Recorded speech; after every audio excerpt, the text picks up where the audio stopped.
Actually 1965లో సముద్రం ఎందుకు వచ్చింది? ఇది కాన్సెప్ట్ డీమెచరైజేషన్. ఎందుకంటే 1962లో నేను పుట్టలే. ఒక ఏంటంటే మనం థింక్ చేస్తే సముద్రంలో ఉప్పు ఎందుకు ఉంది? సముద్రం వాటర్ ఎలా ఉంటది? గట్టి చెప్పండి, ఎలా ఉంటది? వినపడట్లేదు, వాళ్ళకి వినపడట్లేదు.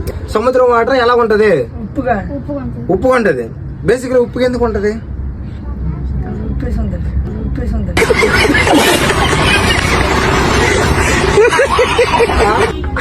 ఇప్పుడు బేసిక్లీ ఏంటంటే ఇక్కడ కాన్సెప్ట్ సముద్రం వాటర్ ఉప్పు ఉంటది. ఈడు గట్టిగా ములిగి బేసిక్లీ కలర్ అనేది బ్లాక్ గా వచ్చింది.